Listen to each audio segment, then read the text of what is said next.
A gente tem ah, uma punção de morte muito grande, a gente tem um conservadorismo muito peculiar, a gente tem muita coisa que a gente não queria olhar.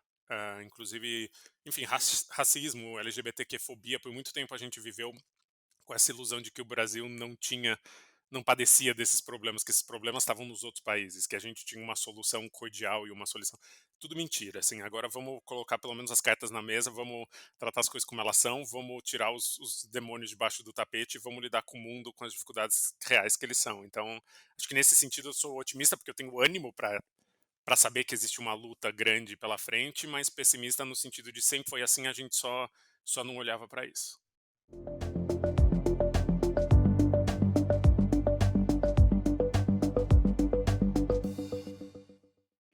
Olá, bem-vindas, bem-vindos ao Espaço Recíproco. Hoje temos a alegria de receber aqui o Chico Felitti. Ele tem 35 anos, é jornalista, formado pela PUC de São Paulo. Trabalhou 10 anos na Folha de São Paulo, ganhou o prêmio Comunique-se de melhor repórter de texto do Brasil e o troféu Petrobras de jornalismo. Publicou os livros Ricardo e Vânia, a história de vida de um artista de rua pejorativamente conhecido como Fofão da Augusta. A Casa, um livro-reportagem que reconstrói a seita que João de Deus fundou e comandou antes de ser preso pelo estupro de dezenas de mulheres, e Mulher Maravilha, a biografia de Elke Maravilha. Escreve roteiros para a TV, para o cinema, criou e narrou os podcasts narrativos desconhecidos, além do meme, e isto está acontecendo. Chico, muito obrigado pela tua participação aqui. É uma honra ter você aqui. Eu sou realmente seu fã. Apesar de ser muito atuante na internet, eu realmente pesquisei, procurei, eh, fiz pesquisa no Google, mas não consegui achar muita coisa sobre a tua trajetória.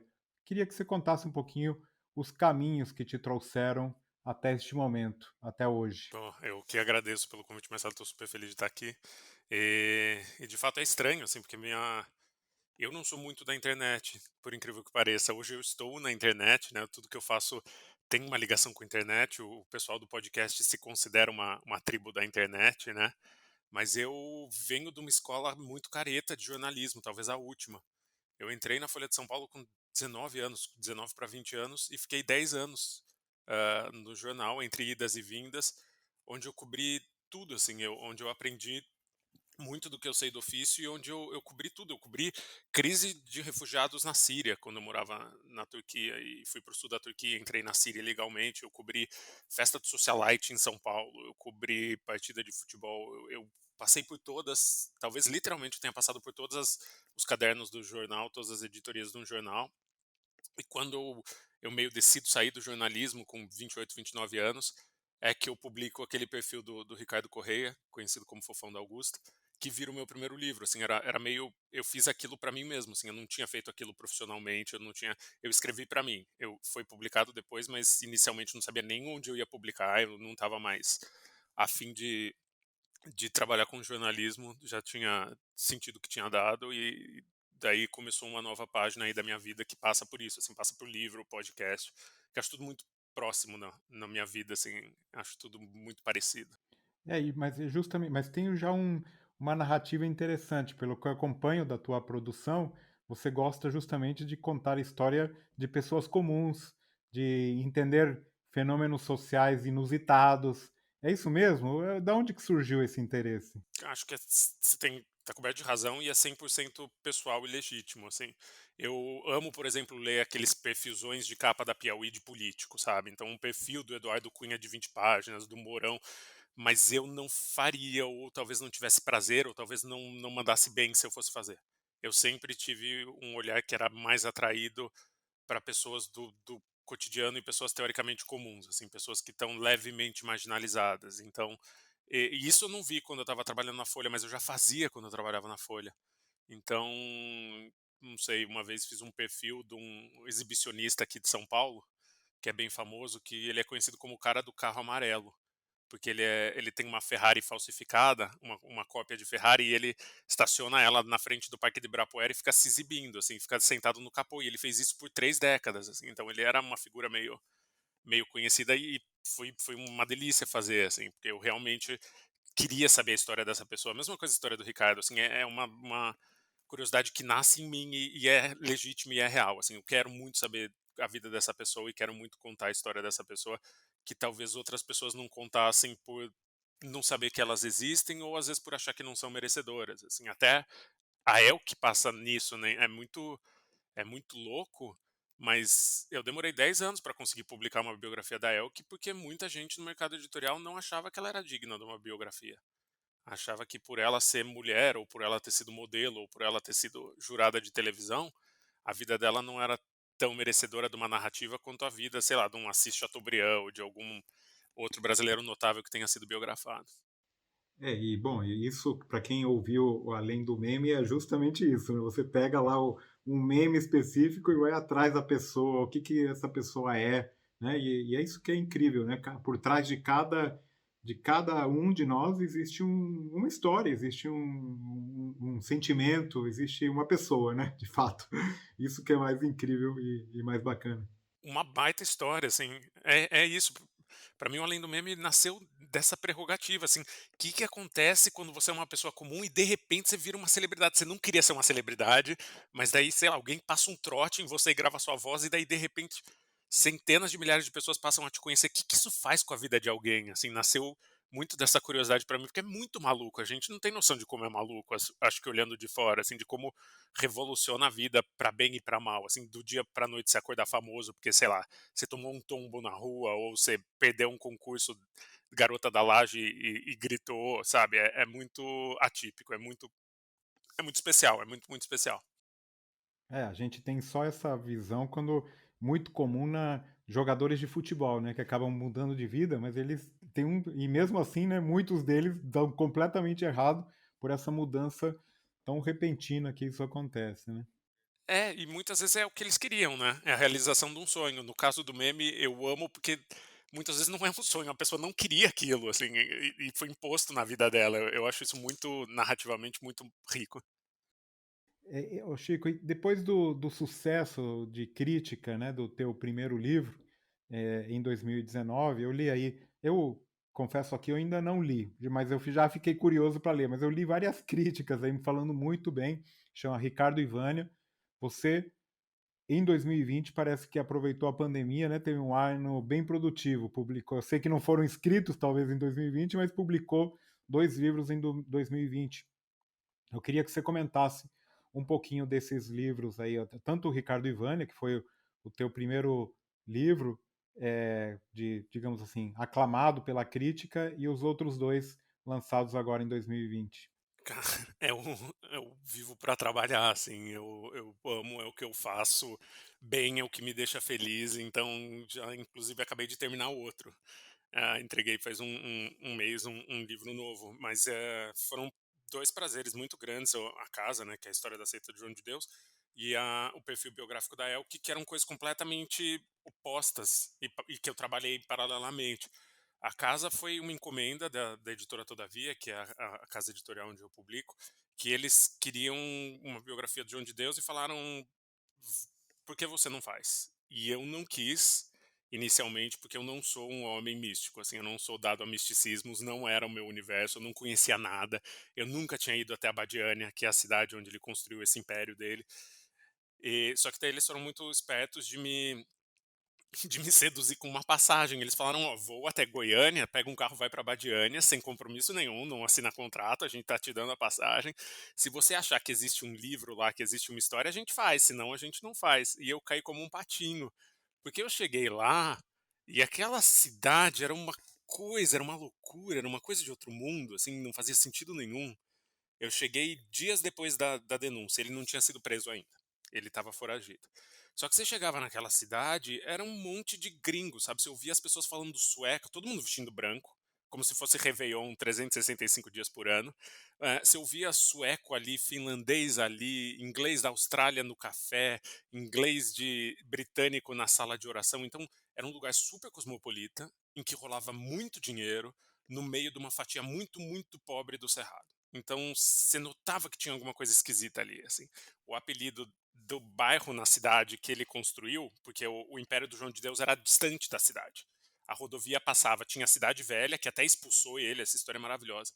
Ele foi expulso da cidade antiga, que era católica, na década de 80, e foi se refugiar do outro lado da BR, onde ele construiu um bairro que era meio dele.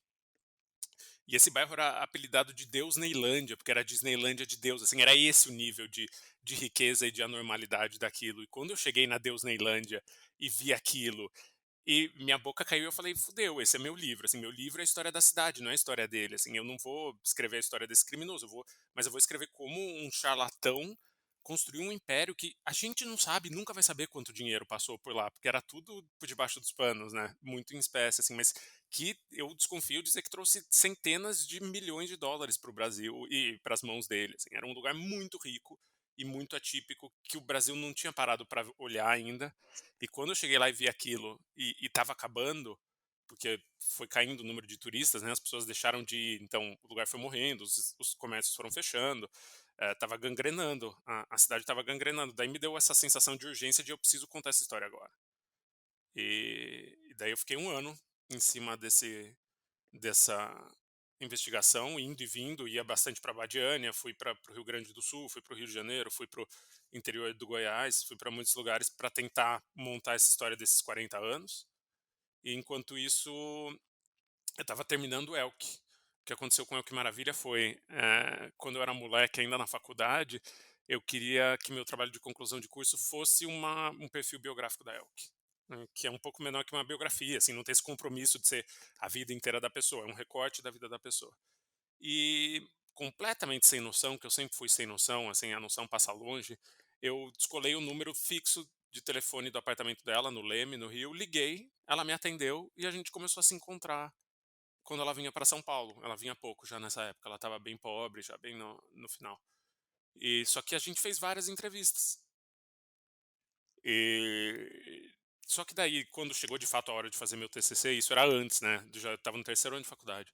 Quando chegou no quarto ano de faculdade e chegou a hora de eu fazer meu TCC, os orientadores não se convenceram de que aquilo daria um livro e eu acabei cedendo e acabei fazendo outra coisa que era visto como mais digna, mais séria. Estou colocando aspas com os dedos aqui.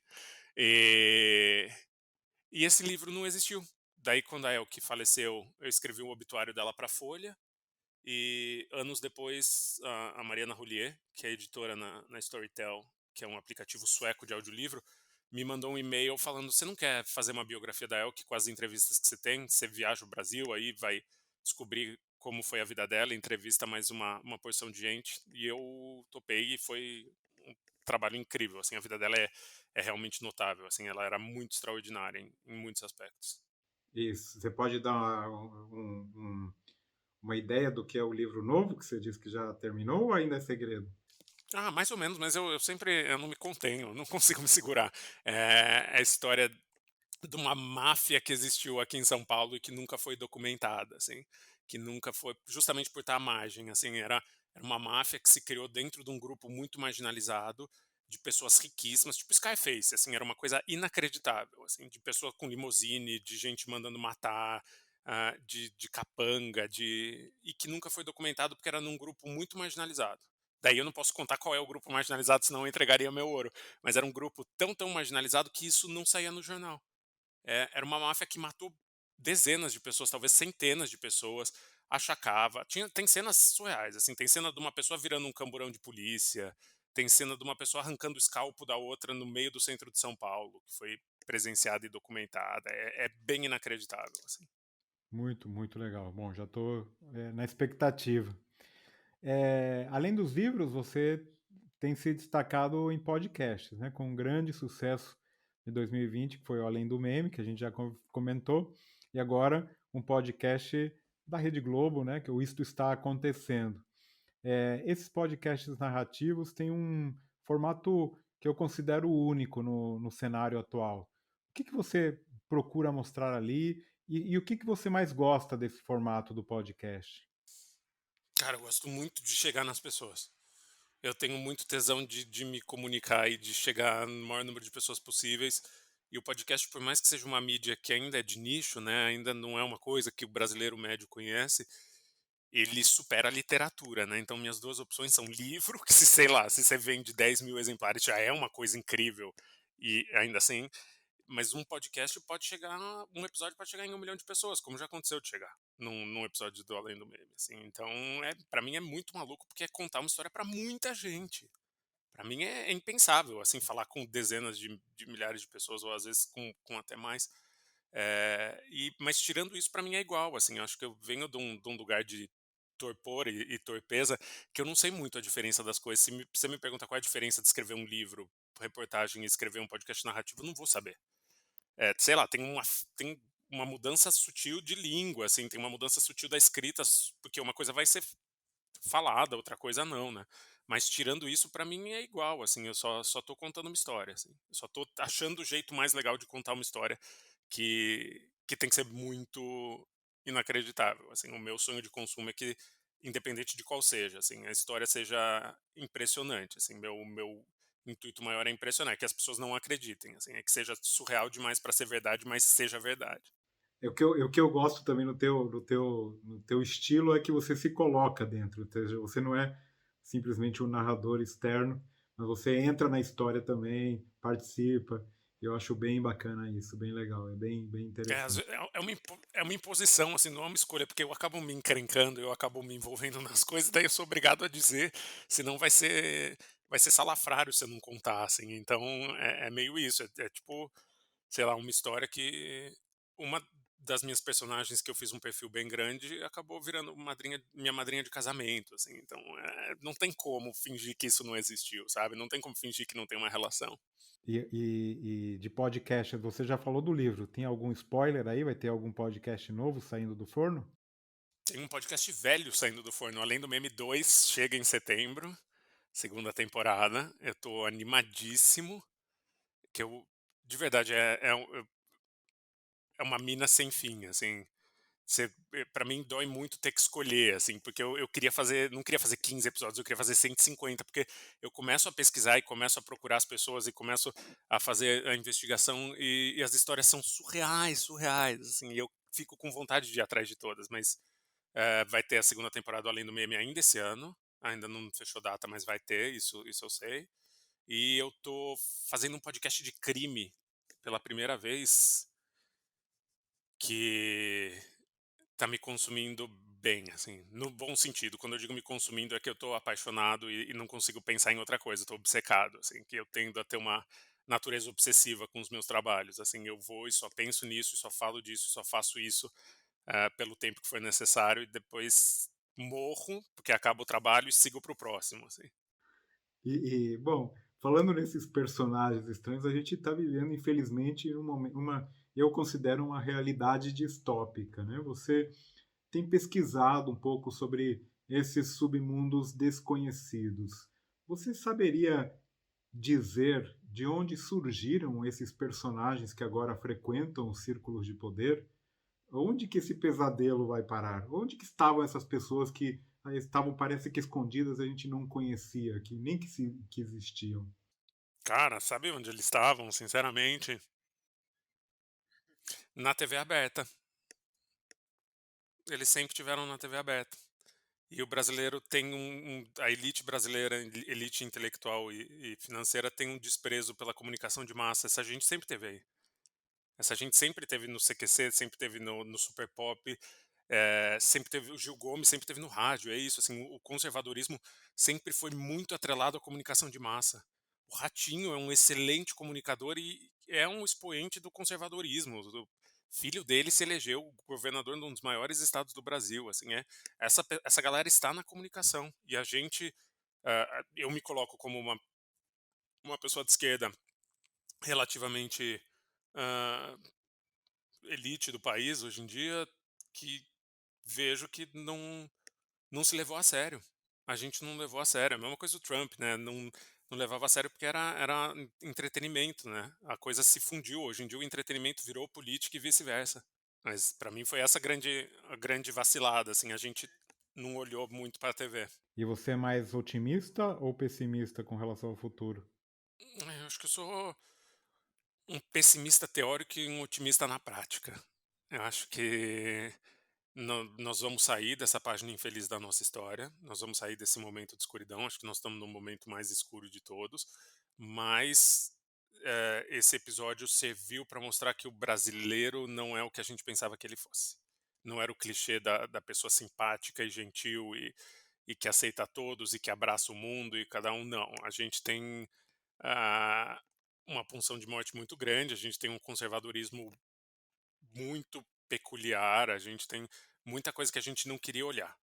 Inclusive, enfim, racismo, LGBTQ-fobia, por muito tempo a gente viveu com essa ilusão de que o Brasil não padecia desses problemas, que esses problemas estavam nos outros países, que a gente tinha uma solução cordial e uma solução. Tudo mentira, assim. Agora vamos colocar pelo menos as cartas na mesa, vamos tratar as coisas como elas são, vamos tirar os demônios debaixo do tapete e vamos lidar com o mundo, com as dificuldades reais que eles são. Então, acho que nesse sentido eu sou otimista porque eu tenho ânimo para saber que existe uma luta grande pela frente, mas pessimista no sentido de sempre foi assim, a gente só não olhava para isso. Chico, e você que morou em Paris, Istambul, Nova York, tá com saudade de viajar? De que maneira você acha que vão ser as viagens pós-pandemia? De que maneira vai ser o mundo pós-pandemia? Cara, muita saudade, que já foi atenuado um pouco porque semana passada eu passei a semana fora. Eu passei a semana num carro fazendo interior do Paraná e interior de Santa Catarina, porque eu consegui me vacinar, eu estou imunizado, eu consegui tomar a vacina na xepa, então eu pude. Foi o primeiro passo na retomada do meu trabalho, como ele é, porque meu trabalho exige que eu vá para os lugares, não tem jeito, assim, não tem como fazer por telefone é o tipo de trabalho que eu gosto de fazer. Não tem, é impossível. Assim, compromete, eu faria outra coisa. Eu iria, sei lá, fazer tradução. Eu iria, porque não dá para fazer sem presenciar a coisa, sem, não dá para você escrever da realidade sem viver a realidade, sem ver a realidade, sem, não tem como.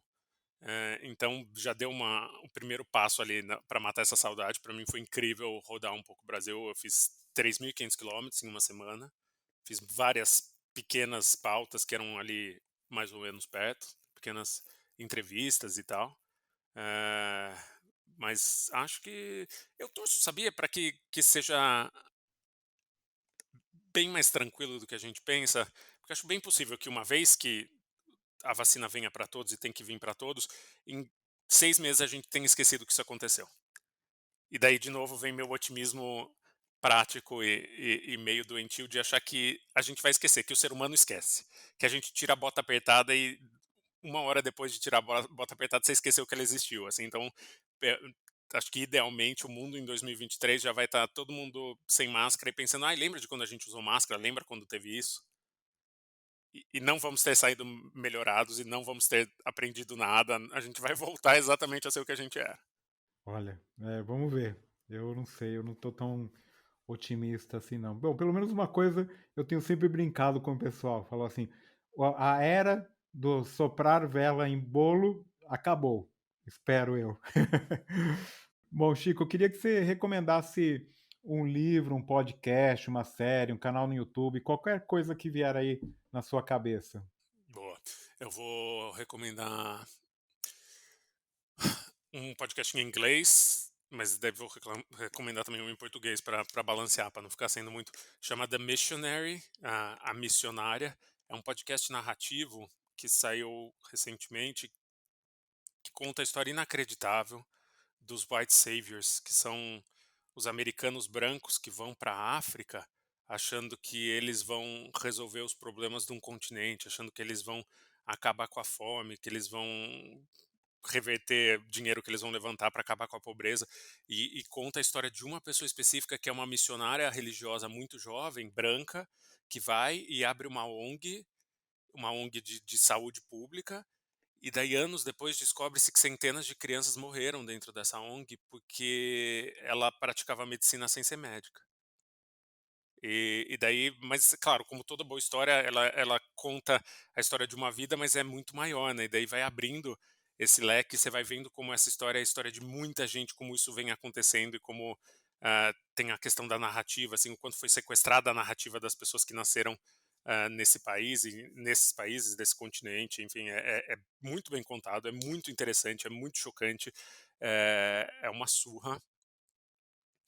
E de livro, eu quero recomendar o novo da Aline Bay, que é autora do Peso do Pássaro Morto. Ela estreou com o Peso do Pássaro Morto, se eu não me engano, que é e ela agora lançou um romance belíssimo que chama Pequena Coreografia do Adeus. Eu terminei de ler na semana passada. E é simples, é tocante, é melódico, ela escreve muitíssimo bem, assim, fico muito feliz de que ela esteja lançando coisas novas, assim, acho que é uma das minhas autoras prediletas atualmente. É uma autora bem jovem, é muito uma promessa muito importante aqui. Bom, não é mais uma promessa, já lançou 2 livros espetaculares. Você mencionou que ia recomendar um podcast em português também. Claro, chama Nós, ó meu DDA, eu tenho é isso, já estava em outro assunto, já tinha ido embora. Chama Nós, e é um podcast de histórias, e de ligação de música com histórias, e tem histórias belíssimas e histórias super complexas e aprofundadas. Tem o Não Inviabilize também da Déia Freitas, que é maravilhoso, né, que é contação de causo. As pessoas mandam causos para ela e ela lê, que também são deliciosos. E o Nós, são histórias mais aprofundadas, cada episódio é uma história muito boa, muito bem contada e com ligação ao universo musical, assim, é impressionante. Também foi lançado recentemente. O Não Inviabilize já existe faz uns anos, o Nós foi no último mês. Legal. Ô Chico, você mandou para mim uma foto, a única foto que você tinha ali dos tempos da universidade. Conta para mim então, já aproveitando para engrenar aqui, a tua melhor lembrança e a tua pior lembrança dessa época de faculdade. Aquela foto que eu te mandei, a única que eu tinha no celular da época, é um exercício da aula de fotografia. Ou seja, eu servi de modelo para uma colega de classe fazer uma foto, porque era uma tarefa da aula de fotografia na PUC de São Paulo. Essa foto foi feita num apartamento esquisitíssimo em que eu morei. Era ali em Perdizes, na Cardoso de Almeida, do lado da PUC, e moravam entre 8 e 13 pessoas. Ninguém sabia exatamente, porque era um apartamento velho, completamente desguarnecido de móvel e meio abandonado, em que morava muita gente, ninguém sabia exatamente quem. E na foto eu tô sentado do lado de um monte de caixa de pizza vazia, um monte de garrafa de cerveja e uma garrafa de pastis, que é uma bebida de anis francesa, porque morava um francês nessa casa, em que eu morava também nessa época. É uma foto divertida, assim, me lembra do meu período. Assim, meu período de faculdade foi bem peculiar, assim, eu talvez não seja um exemplo excelente, porque eu queria muito trabalhar, então eu entrei em 2 faculdades quando eu vim para São Paulo. Eu fui fazer Ciências Sociais na USP e jornalismo na PUC, e nunca me senti muito parte da universidade. Eu nunca senti que eu me integrava à universidade. A PUC até que sim, mas como era um curso muito técnico, era meio uma farra, assim, eram os meus amigos e tal. Mas na USP eu me senti completamente deslocado e nunca passou essa sensação em 8 anos. Eu fiquei 8 anos até ser jubilado, até receber uma carta dizendo que eu não fazia mais parte da universidade. E não, nem doeu na época, mas acho que por falta de maturidade, sabe? Eu não sabia com 17 anos o que eu queria fazer da vida. Daí fui cair num curso que era hiper teórico e hiper elitista, assim, eu posso dizer hoje sem peso, e não estou te atribuindo nenhuma vinculação, a, a Faculdade de Filosofia, Letras e Ciências Humanas da USP é super elitista, o curso de Ciências Sociais era super elitista. Na primeira semana, eu ouvi de uma professora que era tida como a melhor, que ela olhou para a gente e disse: o nível dos alunos nunca esteve tão baixo, ele vem baixando com os tempos, mas vocês são impressionantes.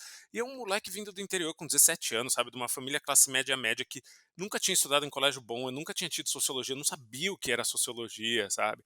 Daí você chega lá e aquela galera, velho, aquela galera não teve zero aceitação, teve zero didática, teve zero e eu cheguei lá razoavelmente zero acolhimento, imagina, era ficar jogando na minha cara como eu era burro, como eu era pouco cultivado, como eu era pouco viajado.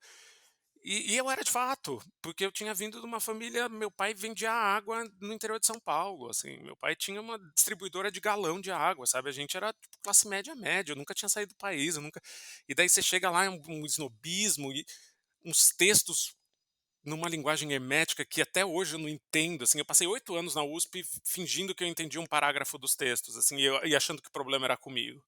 Até que eu fui para o universo, enfim, e nesse meio tempo trabalhando, sempre trabalhei.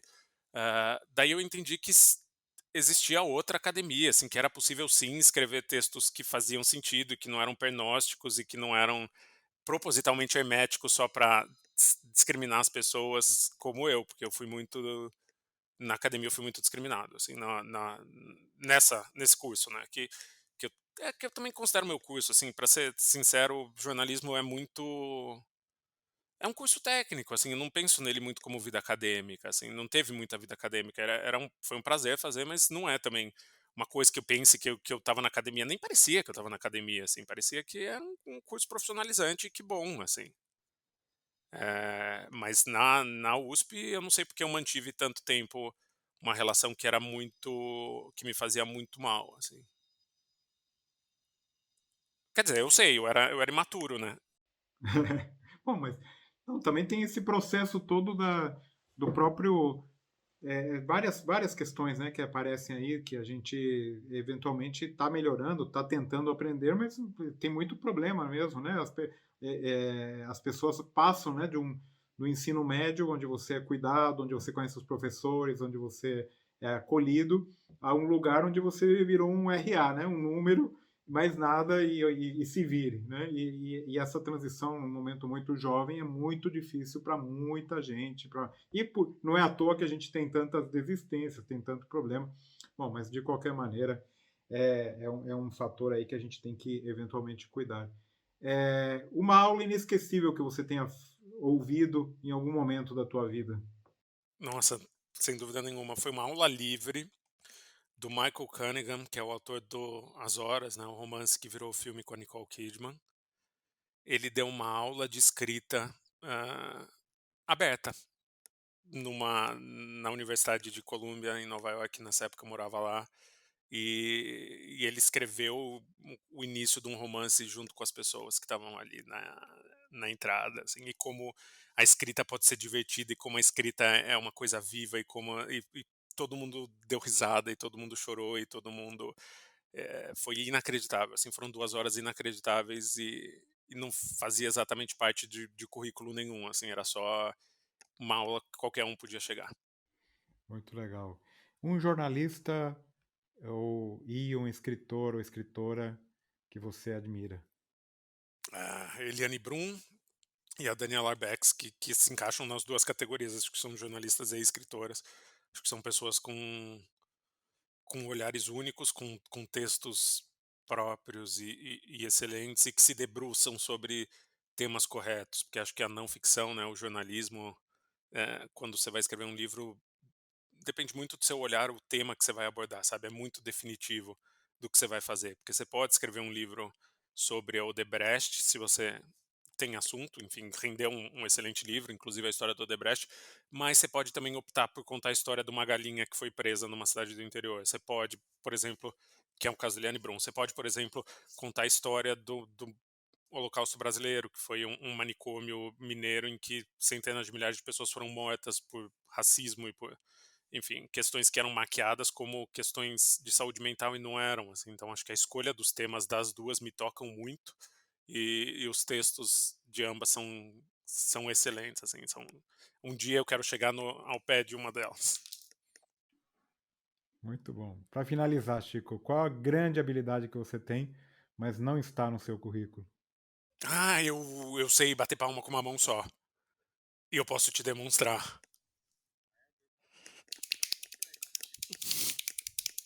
Eu estou batendo palmas, ó, com uma mão só. É uma coisa que eu sei desde criança e não sei onde eu aprendi. Uma castanhola viva, uma castanhola viva. Exato, uma castanhola acoplada. Eu nasci com castanholas de fábrica e costuma ser a alegria da festa. Assim, quando eu mostro isso, as pessoas ficam muito entretidas. Muito bom. Bom, Chico, obrigado. Queria agradecer teu tempo, a tua participação, realmente parabenizar aí pelo todo o teu trabalho. Parabéns mesmo, muito legal.